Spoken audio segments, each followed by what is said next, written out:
오늘 우리에게 주신 하나님의 말씀은 누가복음 15장 25절에서 16장 1절까지 말씀입니다. 5절에서 16장 1절까지 마다들은 밭에 있다가 돌아와 집에 가까이 왔을 때 흥아가 춤추는 소리를 듣고 한 종을 불러 이 무슨 일인가 물은데 대답하되 당신의 동생이 돌아왔음에 당신의 아버지가 건강한 그를 다시 맞아들게 되므로 인하여 살찐 송아지를 잡았나이다 하니 그가 노하여 들어가고자 하지 아니하거늘 아버지가 나와서 권한대 아버지께 대답하여 이르되 내가 여러 해 아버지를 섬겨 명을 어김이 없거늘 내게는 염소 새끼라도 주어 나와 내 벗으로 즐겁게 하신 일이 없더니 아버지의 살림을 창녀들과 함께 삼켜버린 이 아들이 돌아오매 이를 위하여 살찐 송아지를 잡으셨나이다. 아버지가 이르되 예 너는 항상 나와 함께 있으니 내 것이 다 내 것이로되 이 내 동생은 죽었다가 살아났으며 내가 잃었다가 얻었기로 우리가 즐거워하고 기뻐하는 것이 마땅하다 하니라. 또한 제자들에게 이르시되 어떤 부자에게 청지기가 있으되 그가 주인의 소유를 낭비한다는 말이 그 주인에게 들린지라. 아멘. 자, 이제 호산나 찬양대 나오셔서 찬양해 주시고 영상 보고 말씀 나누겠습니다.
제일 감동이었던 건 조혜련 씨였었어요.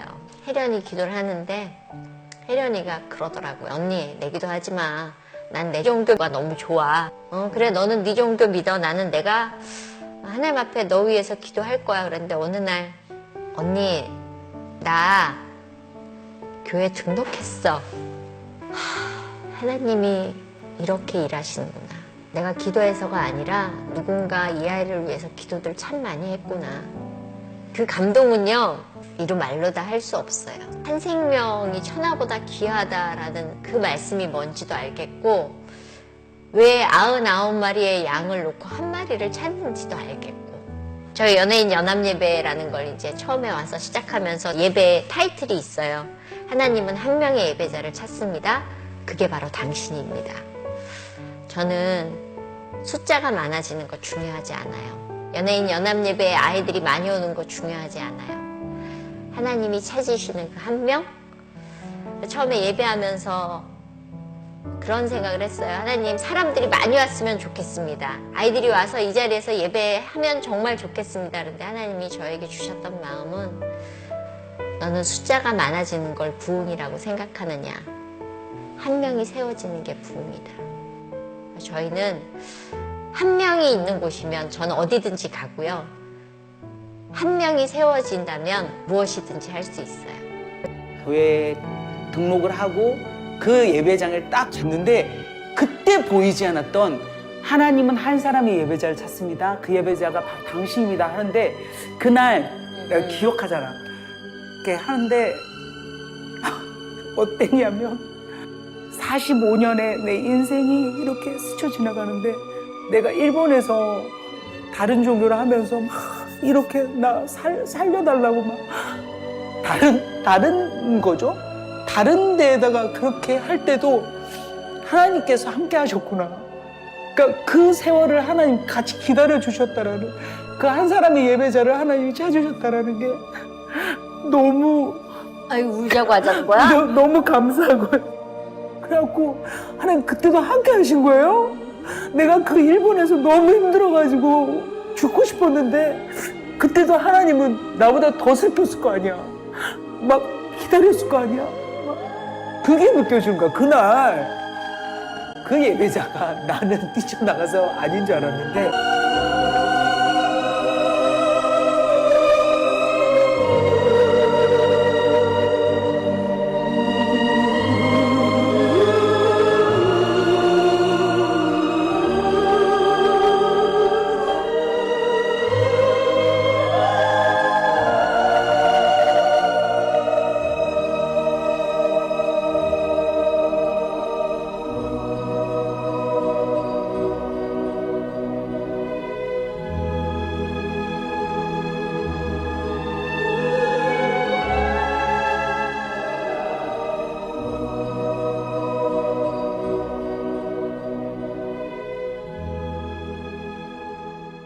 지금 이 시간 나는 성령이 내 속에 계시다는 것을 확신합니다. 그분이 여러분 속에서도 살아 역사하실 줄 믿습니다.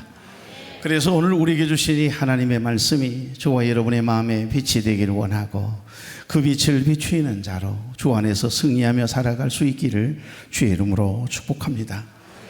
방금 전에 보셨던 오늘 영상의 주인공은 여러분이 너무 잘 아는 개그우먼 출신 이성미 권사님의 간증이네요. 이성미 권사는 얼굴은 귀엽고 예쁘게 보이지만 겉보기와는 달리 원래 욕 잘 하는 엄마라는 건 여러분 아시죠?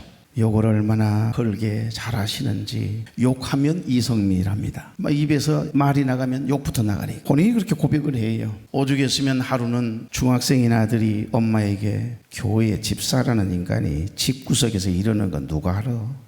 바깥에선 그렇게 잘하면서 안에서 이러는 건 누가 알아? 나 진짜 쪽팔려서 어디 가서 이야기를 못한다니까. 엄마한테 그런 게 아니고요, 이 아들이 자기 혼잣말로 어머니가 하도 욕을 잘하니까 말과 행동이 너무 다르니까 자기도 모르게 혼자 방에 들어가면서 무심코 혼잣말 한 이야기예요. 도대체가 교회 집사님이라고 하는 분이 삶이 아름답지 못하니까 그 아들의 눈에 비추인 어머니는 가면놀이 하고 있는 겁니다. 그런데 그게 들렸습니다. 그 순간 이성미 권사님 충격 먹었다는 것 아닙니까? 애들이 다 알고 있네. 그러면서도 안 변해지더라는 겁니다. 날마다 새벽 기도를 열심히 다니면서 매일 욕도 열심히 하면서 살았대요. 그러니까 새벽에는 교회 가서 열심히 기도하고 집에 돌아오면 열심히 애들한테 욕을 퍼대고 안 변하면 깨닫지 못하면 우리도 이러는 거예요. 늘 하던 그 습관이 어디를 가겠어요? 누구를 만나든 어떤 이야기 하겠습니까? 세상에 어머니가 입만 열면 욕을 퍼대니까 날마다 원망이고 불평이고, 아니 그럼 뭐하러 새벽 예배를 가가지고 그렇게 뜨겁게 또 기도하시냐고요. 끊임없이 기도도 열심히 하고 욕도 열심히 하고 남편하고 자식들하고 열심히 싸웁니다. 모든 게 다 열심히 있어가지고 그 가정이 어찌 천국을 이루며 살아갈 수 있겠습니까? 밖에서는 모두가 다 인기 있는 개그우먼이고 연예인이고 천사처럼 다른 사람을 만나면 그렇게 잘하는데, 안에서는 화를, 분노를 견디지 못해 아들에게 쏟아내는 그 욕설, 분노 조절 장애를 가진 사람처럼 막 그냥 퍼대니까 여러분, 은혜를 다 쏟아버리는 어머니의 모습을 보고 누가 교회를 가고 싶겠습니까? 자신에게 문제가 있는 것도 전혀 모르고 날마다 새벽이면 성전에 나아가서 눈물로 기도했다잖아요. 하나님, 저 못된 내 아들 좀 변화시켜 달라고, 우리 남편 좀 제발 변화시켜 달라고 눈물로 기도했대요. 자신이 문제인 것을 깨닫지 못하니까 늘 상대만 지적할 것만 보이고 판단하고 정죄하지요. 입만 열면 불평하고 원망하고 그렇게 욕설을 퍼대는 거예요. 하루는 여전히 못마땅한 이 아들 때문에, 남편 때문에 화가 그냥 나가지고 아들에게, 남편에게 욕을 퍼대고 있는데 마음에 순간 음성이 들리는 거예요. 선명하게. 내 아들, 방금 네가 말한 대로 내 아들 내가 그렇게 만들어줄까? 내 남편 그렇게 만들어줄까? 네가 그렇게 저주하면서 욕한 것처럼 그 소리가 강하게 들리는데, 순간 어디서 이 소리가 들리지? 그러면서 두리번거리는데 아들이 갈기갈기 찢겨져서 피 흘려 죽어가고 있는 모습을 순간 보게 된 거예요.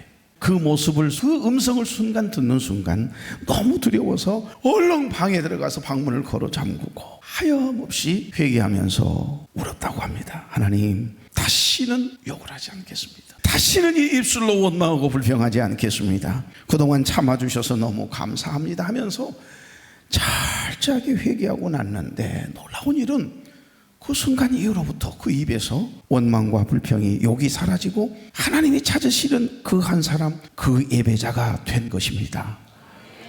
주를 위한 이곳에 예배하는 자들 중에 그가 찾는 이 없어.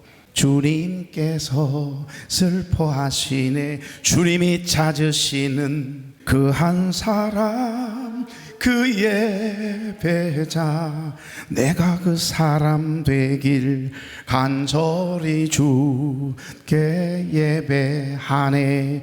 할렐루야.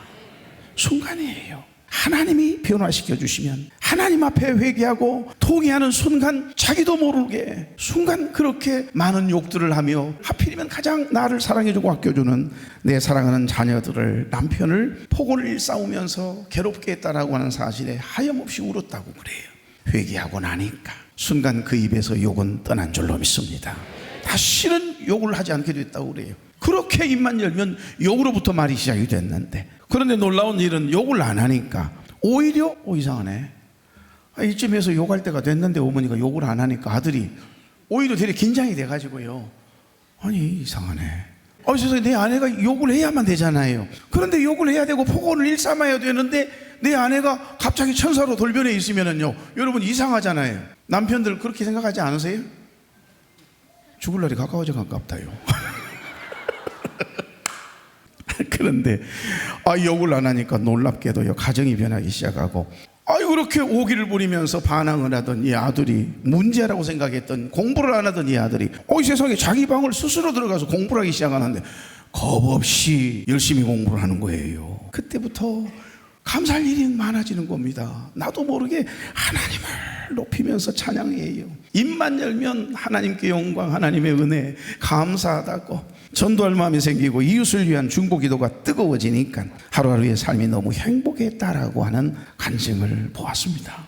이성미 권사님, 조혜련 씨를 전도하기 위해 정말 오랫동안 마음에 그 이름 석자를 품고 중보했어요. 하나님이 찾으시는 그 한 사람이, 여러분 조혜련 씨 요즘 간증 집회하는 거, 성경 읽고 성경 강의하고 다니는 거 아시죠? 그 한 사람이 예배자 되게 하시더니 얼마나 많은 사람들에게 선한 영향력을 미치게 하는지. 여러분, 내가 주님이 찾으시는 그 한 사람, 그 예배자로 살아가니까 부족하지만 그를 통해서 수많은 연예인들이, 주위에 있는 사람들이 예수를 믿게 되는 놀라운 전도의 열매를 맺게 된 것입니다. 사랑하는 교회 여러분, 지금의 시대는 삶에 지쳐있는 사람들, 삶의 의미를 잃어버린 채 영적으로 곤고함을 호소하는 사람들이, 너무 삶에 지쳐있는 사람들이, 영혼의 목마름을 경험하는 사람들이 너무 많은 시대 속에 살아갑니다.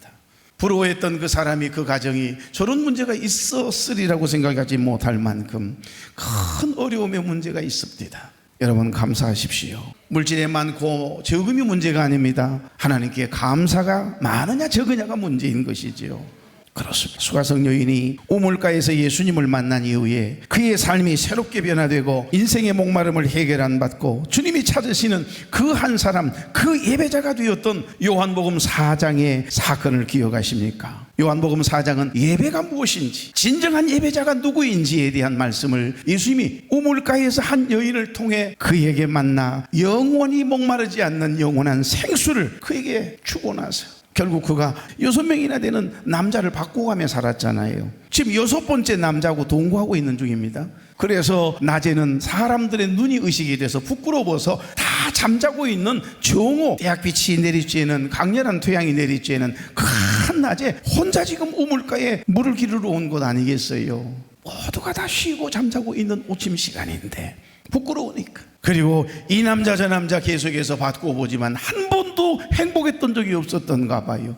6번째 남자와 살고 있는데 육은 세상을 상징하지 않습니까? 이 세상의 그 어떤 곳으로도 행복이, 만족이 없었던 겁니다. 그래서 결국에는 6번째 남자와 살고 있으면서도 또 다른 남자를 지금 기웃거리고 있는 거예요. 오메, 불만이 이만저만이 아닙니다. 행복하지 않았습니다. 그러니 고통스러운 거지요. 이 속에는 도대체 뭐가 들어있길래 6번째 남자고 살고 있는데도, 6번째 남자를 받고 왔는데도 만족을 못 느끼는가? 한없는 인생의 목마름 때문에 괴로워하던 그 여인이 주님을 인격적으로 우물가에서 만나고 난 다음에 부끄러움을 무릅쓰고 예수님을 만나노라고 예수님을 전하는 전도자가 되지 않습니까? 우물가에 여인처럼 난 구했네.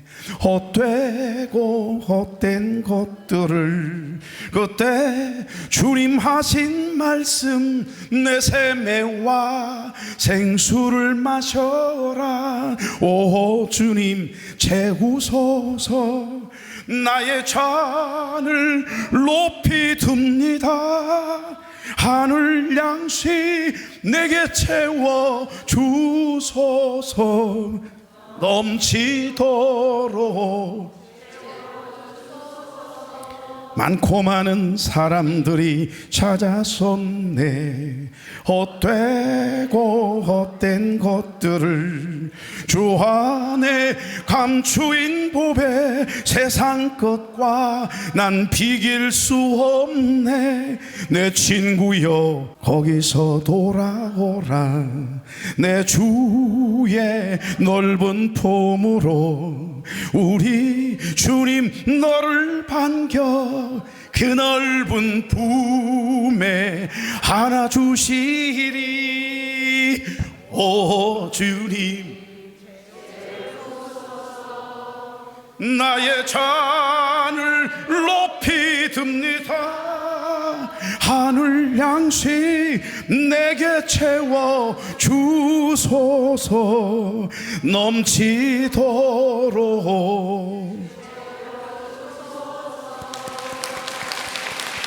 사랑하는 교회 여러분, 오늘 본문이 담겨있는 누가복음 15장은 우리가 너무 잘 아는 말씀이고 너무 자주 들었던 말씀입니다. 아마도 둘째가 방탕하다가 다시 집으로 돌아오니 탕자의 비유 때문이 아닐까 싶습니다.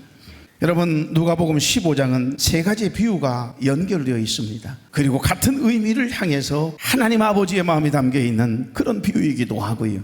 누가복음 15장 1절부터 보십시오. 7절까지를 보면 잃은 양을 찾은 목자의 비유입니다. 100마리의 양이 있었는데 99마리 양은 지금 아주 편안하게 풀을 뜯고 있어요. 그런데 한 마리의 양이 길을 잃고 어디를 떠나버리고 없습니다. 그 양을 찾으려고 헤매는 한 목자의 이야기입니다. 그리고 8절부터 10절 말씀을 보면 한 드라크마를 잃어버린 한 여인의 비유입니다. 11절부터 기록되어 있는 잃은 아들을 되찾은 아버지의 비유, 돌아온 탕자의 비유지요. 그리고 마지막에는 오늘 본문 말씀이 담겨있는 큰아들에 대한 아버지의 간곡한 부탁으로 누가복음 15장은 끝을 맺습니다. 지금 이 세 가지 비유는 하나님은 잃어버린 영혼을 반드시 찾아내고야 마신다라고 하는 것을 점층적인 기법을 통해 설명하고 있는 거지요. 그러니까 100마리의 양 중에서 잃어버린 한 마리의 양이에요. 10 드라크마 중에 잃어버린 건 하나입니다. 한 드라크마. 두 아들 중에서 잃어버린 한 아들이고요. 이들 모두 죄인 한 사람을 가리키고 있습니다. 주님이 찾으시는 그 한 사람은 사실 의인이 아니거든요. 길 잃어버린 한 드라크마이고 길 잃은 한 마리의 양이고 방탕한 삶을 살다가 다시 집으로 돌아온 둘째 아들이거든요. 바로 죄인입니다. 우리 주님께서 원하시는, 주님이 찾으시는 그 한 사람은 의인이 아니에요. 나는 죄가 없는 사람이야. 나는 한 번도 교회를 떠난 적이 없고 나는 한 번도 아버지 곁을 떠난 적이 없는 정말 착한 아들이지. 여러분, 우리 주님께서 지금 누구를 찾고 계세요? 하나님이 찾으시는 그 한 사람, 그 예배자는 누구인가 보십시오. 이 땅에는 의인이 없습니다. 모두가 다 죄인입니다. 어찌 보면 인생이 길 잃은 어린 양처럼 길을 헤매는 삶이 아닌가요? 여러분, 그런데 죄인된 이 한 사람이 회개하고 돌아오면 점점 더 이상합니다. 99마리 속색인 일 없잖아요. 9개 드라크마 그대로 있지 않았습니까? 집안에 한 번도 집 밖을 나간 적 없고 부모의 근심이 된 적이 없는 큰아들, 뭐가 문제입니까? 그런데 죄인된 이 한 사람에 초점을 맞추고 있습니다. 그가 회개하고 돌아오면 점점 더 소중하고 가치 있는 것으로 바뀐다라고 하는 의미거든요. 99마리, 역시 잃어버린 한 마리의 양이 돌아오기 전에는 완전해질 수가 없는 거예요. 10개의 드라크마로 만들어진 장식품이 하나의 이 한 드라크마로 만들어진 이 장식품이 떨궈졌을 때, 잃어버렸을 때 그건 온전한 장식품일 수 없는 것처럼 방탕하던 아들이 돌아오기 전에는 그 아버지의 마음에 샬롬이, 평강이 경험될 수 없는 것처럼 그런 거예요. 잃어버린 한 사람이, 죄인된 한 사람이 회개하고 하나님께로 돌아오면 점점 더 소중하고 가치 있는 것으로 바뀐다라고 하는 메시지가 담겨 있습니다. 여러분, 드라크마는 은전입니다. 그러나 일반 은전과는 달리 이스라엘에서는 드라크마 10개를 가지고 아내를 향한 사랑의 징표를 만들어서 이렇게 선물하고 결혼을 했던가 봐요. 그러므로 이 여인이 잃어버린 드라크마 1개는 남편의 사랑의 징표입니다. 그 사랑의 징표가 하나가 없어짐으로 인하여서 지금 깨지고 부서진 거잖아요. 상실임, 잃어버림이기 때문에 너무 중요한 거예요. 그래서 그걸 찾기 위해서 온 집안 가구를 다 드러내고 그 먼지를 털어가면서 잃어버린 한 드라크마를 찾기 위해 애쓰다가 말고 그 잃어버렸던 한 드라크마를 먼지투성인 그 깊은 곳에 찾아내고 너무 기뻐하는 한 여인의 모습을 상상해 보십시오.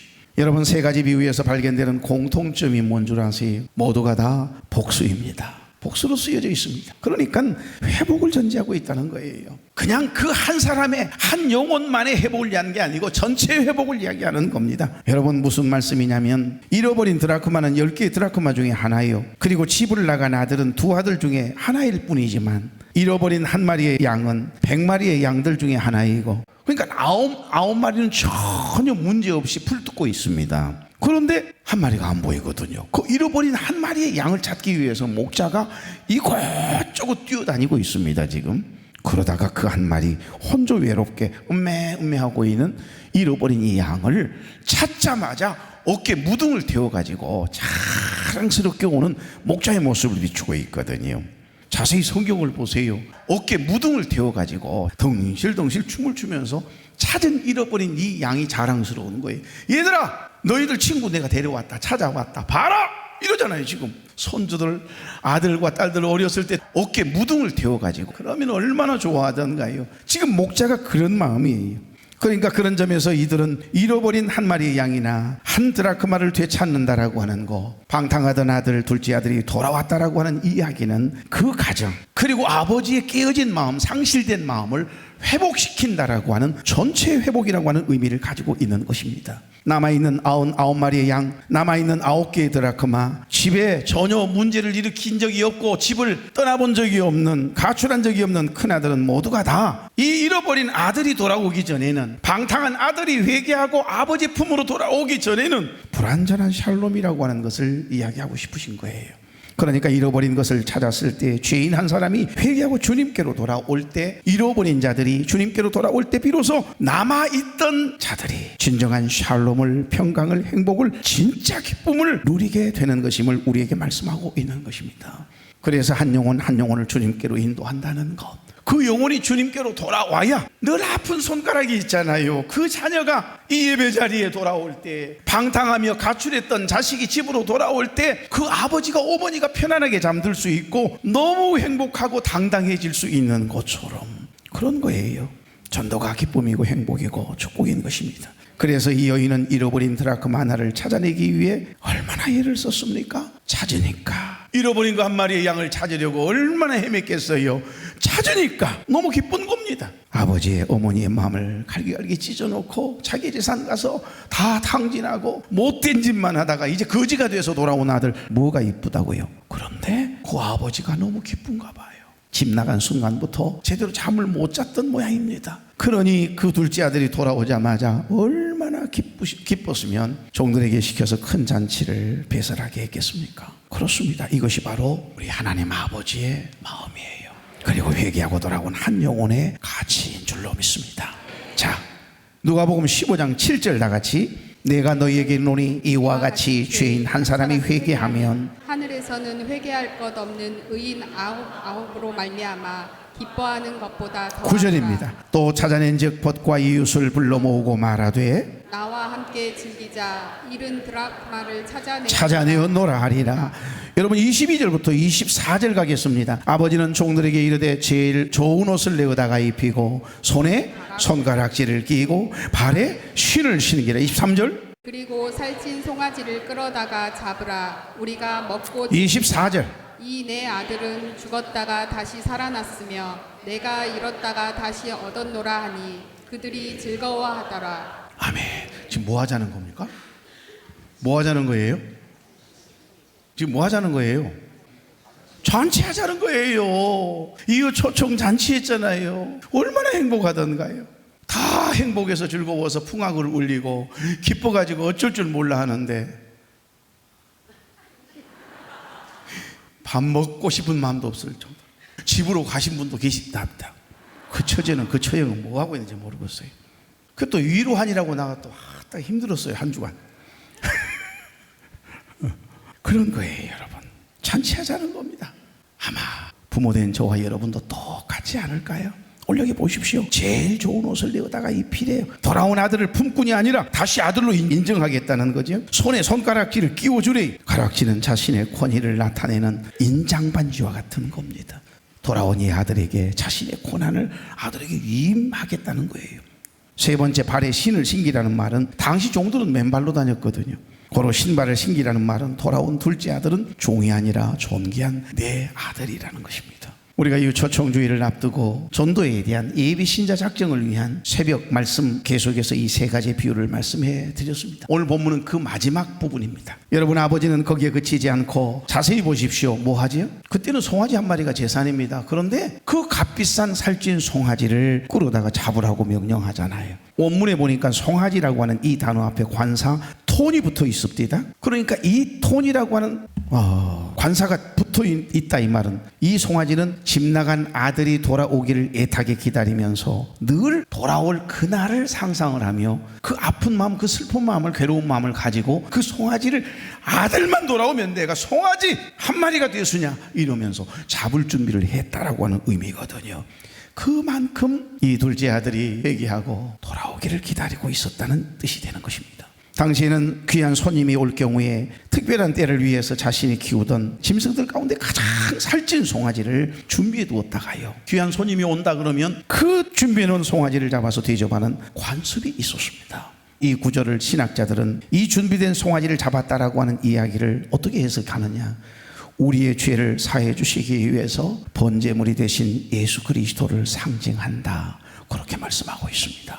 내 이야기가 아닙니다. 여기 24절이 이를 증명합니다. 다 같이 이 내 아들은 죽었다가 다시 살아났으며 내가 잃었다가 다시 얻었노라 하니 그들이 즐거워하더라. 허물과 죄로 인해서 하나님이 베풀어 주신 은혜를 모두 디아스코르피죠. 탕진해버리고 허비해버리고 은혜를 낭비해버리고 돌아온 우리를 구속하시려고 하나밖에 없는 아들, 여러분 어린 양을 잡으시잖아요. 생자 예수 그리스도를 십자가에 못 박아 죽게 하시잖아요. 이처럼 아버지의 사랑은 아들의 망가진 삶을 어떻게든지 은혜로 덮어버리고도 남음이 있음을 지금 말씀하고 싶은 겁니다. 회개하고 돌아오면 그 영혼을 위해서 큰 잔치를 배설할 준비를 미리 하시고 늘 애타게 기다리시는 하나님 아버지의 마음을 이야기하고 있는 것입니다. 사랑하는 교회 여러분, 일평생 동안 죄와 허물 많은 우리를 위해서 부활의 기쁨의 잔치에 우리를 초대해 주시기 위해서 하나밖에 없는 아들 예수 그리스도까지 십자가에 내어주시기까지 우리를 구속하시기 위하여 내어주신 하나님의 그 크신 사랑,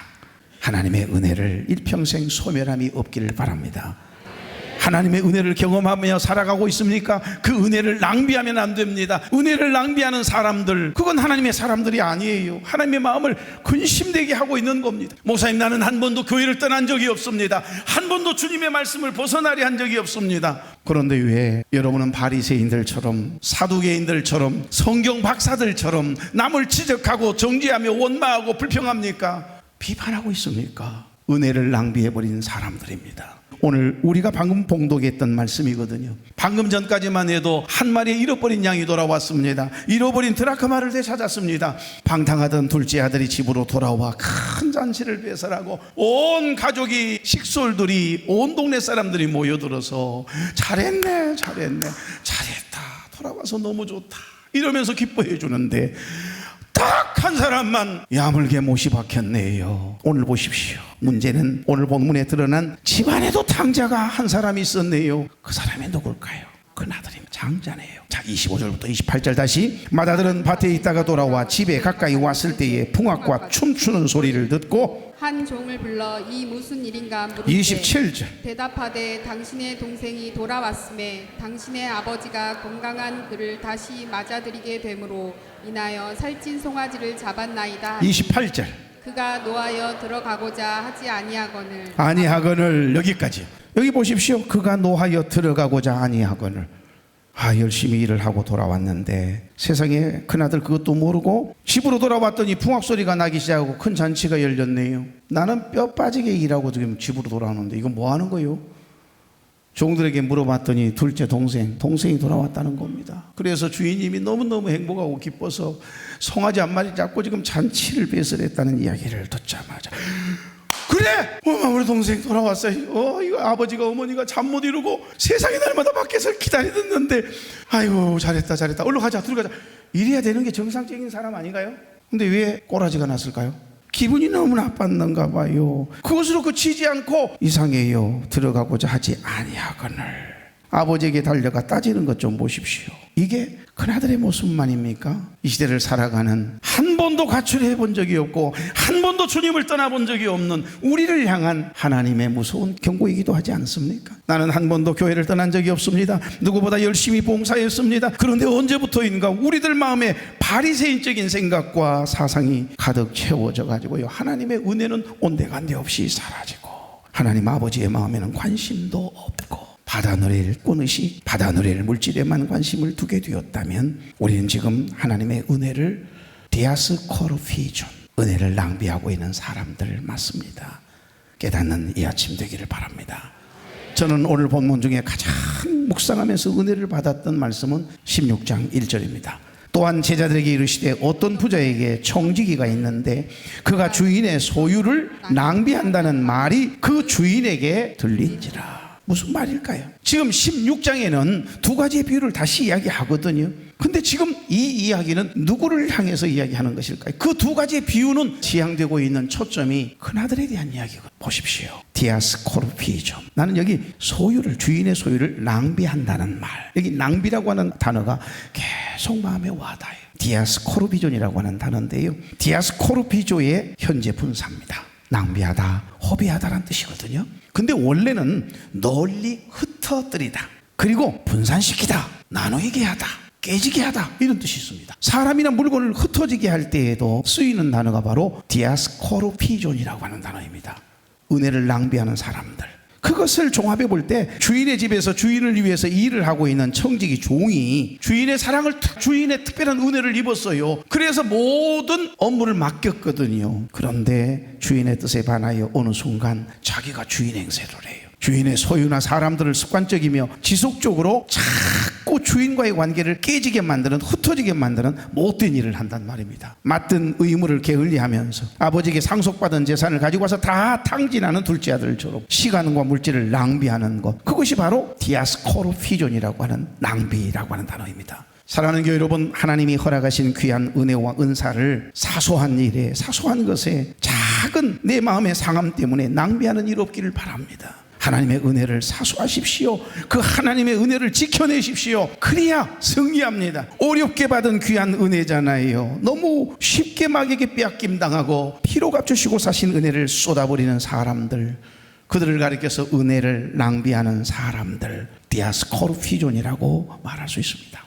한 어린아이가 쓴 동시에 이런 글이 있습니다. 우리 아빠는 왜 안경을 쓰실까? 궁금했던가 봐요. 그러면서 자기 생각의 기준에서 아빠가 왜 안경 썼지? 눈이 나빠서 안경을 썼다는 생각을 하지 않고 나를 더 자세히 보려고 안경을 쓰셨겠지.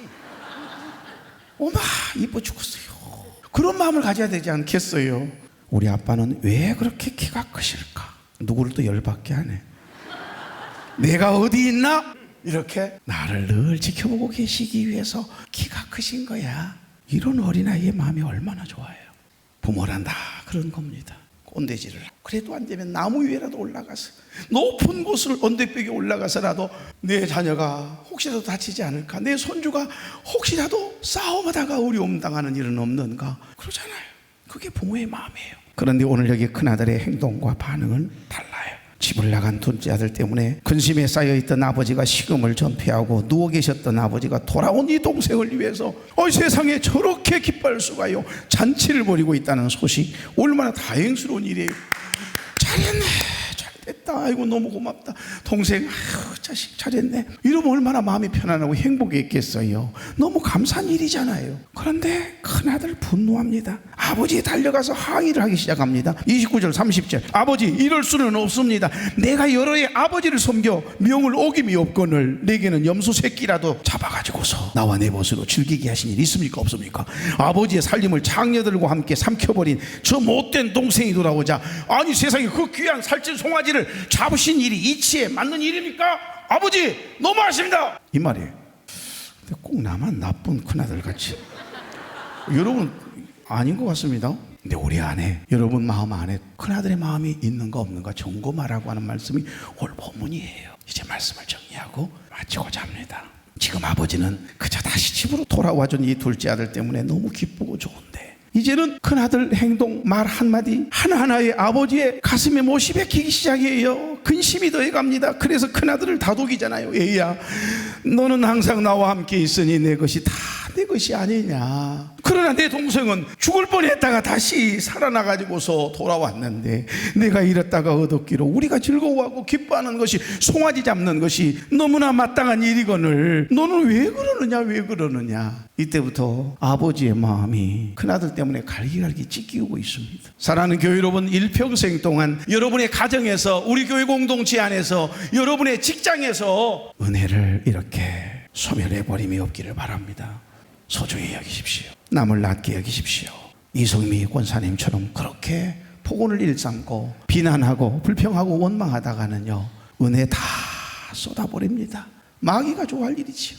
여러분, 우리 안에 큰아들의 마음이 있다면 결코 그 사람은요, 신앙생활 은혜 안에 살아간다 하지만 절대 샬롬의 평강의 은혜를 경험할 수 없어요. 이것이 문제입니다. 마지막 비유에는 큰아들에 대한 아버지의 간곡한 부탁으로 끝이 나거든요. 그러나 아버지의 간곡한 부탁과 고면에 큰아들의 반응 더 이상 설명하지 않고 보여주지 않고 누가복음 15장이 마무리가 돼버려요. 어떻게 반응했을까? 큰아들 아버지의 그 질책을 받으면서, 아들아 이 모든 것이 다 내 것이거늘. 아니 그 둘째 아들 죽을 뻔했다가 다시 돌아와서 내가 기뻐서 잔치를 벌였는데 네가 그렇게 원망하고 불평하면서 그렇게 함부로 아버지께 따지면 쓰겠냐? 그 이외의 사건 큰아들이 어떻게 됐는가 이 이야기가 궁금하지 않아요? 난 궁금해 죽겠어요. 그런데 내용이 없어요. 끊어져 버렸어요. 나도 설명 못하겠어.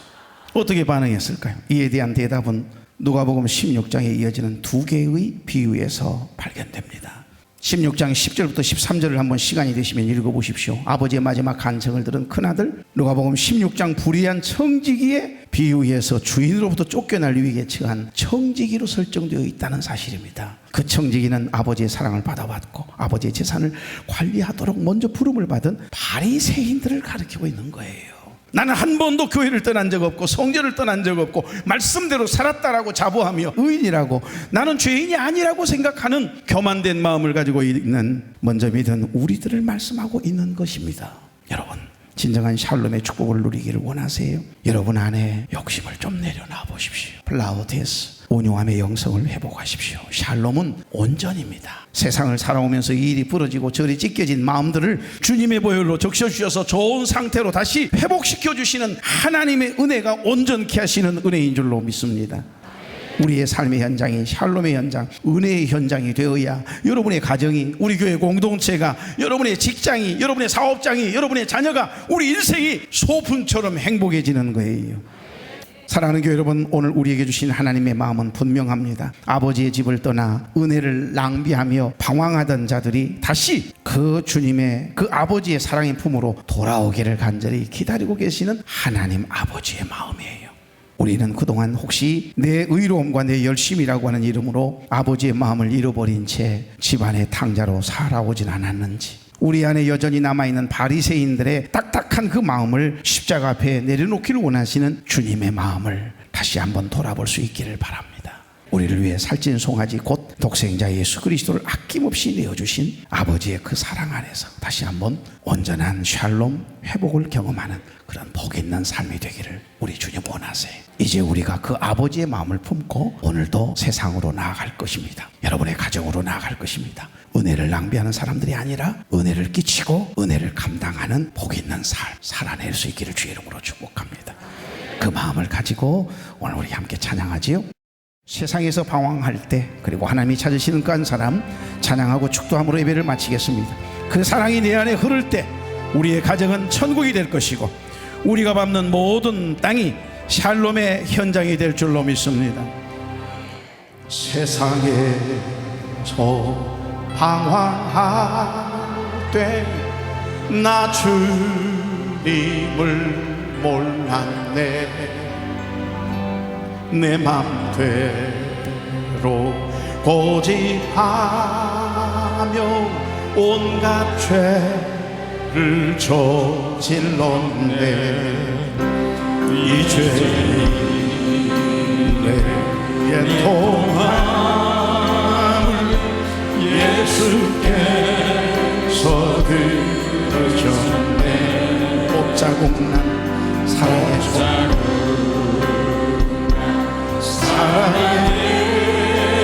손 나를 너무 만지셨네. 내 주여, 내 주여, 이 죄인 다시 눈물을 흘립니다. 오래 주여, 나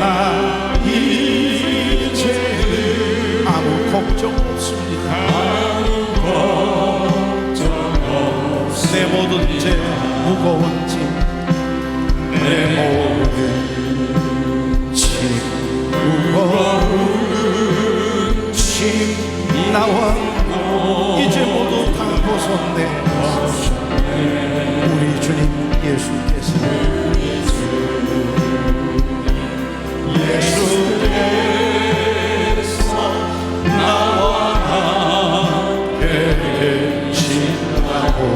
내 주여 이 죄, 내 주여 이 죄인 무한 감사드립니다. 나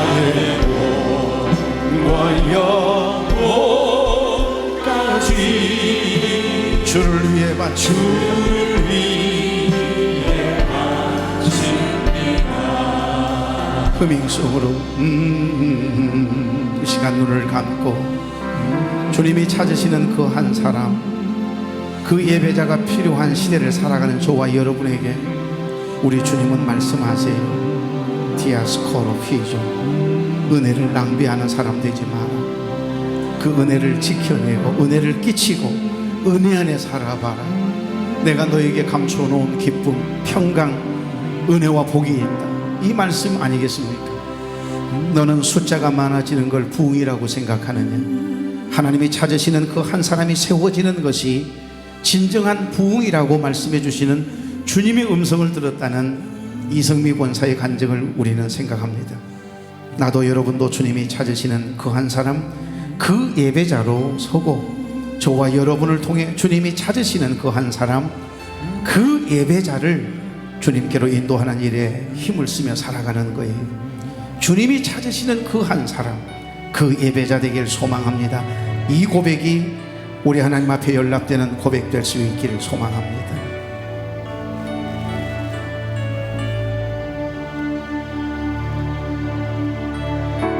주를 위한 이곳에 예배하는 자들 중에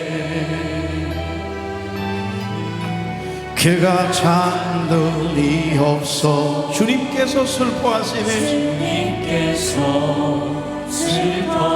슬퍼하시네. 주님이 찾으시는 그 한 사람, 주님이 찾으시는 그 한 사람, 그 예배자. 내가 그 사람 되길, 내가 그 사람 되길, 간절히 주께 예배하는 주님이 찾으시는 그 한 사람, 그 예배자. 다시 한번 더.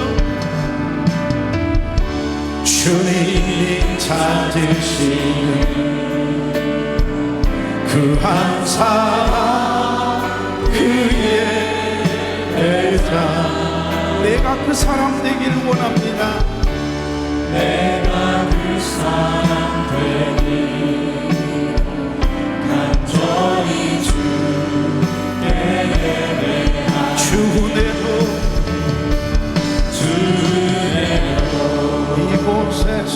이곳에서 있네.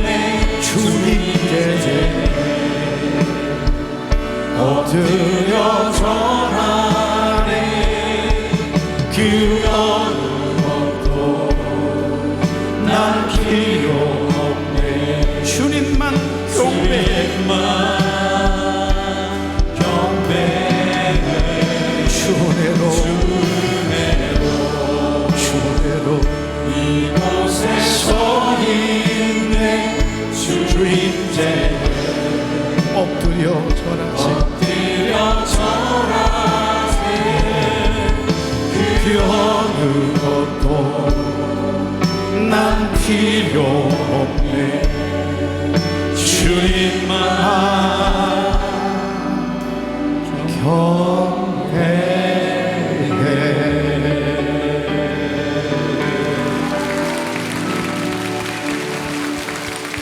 여호와는 내게 복을 주시고 너를 지키시기를 원하며 여호와는 그의 얼굴을 내게 비추사 은혜 베푸시기를 원하며 여호와는 그 얼굴을 내게로 향하여 두사 평강 주시기를 원하노라. 이제는 우리 주 예수 그리스도의 은혜와 하나님 아버지의 극진하신 사랑과 성령님의 감동, 감화, 교통, 위로, 축복, 인도하심의 역사가 주님이 찾으시는 그 한 사람, 그 예배자의 삶을 살아가기로 작정하며 나아가는 사랑하는 종들의 머리 위에, 조국 대한민국 위에, 우리 교회 위에, 사랑하는 종들의 가정과 산업과 일터 위에, 해외 군대 객지에 나가 있는 병상에 누워있는 우리 모든 교우들 위해 이제로부터 영원토록 함께 계시기를 간절히 축원하옵나이다. 아멘. 아멘.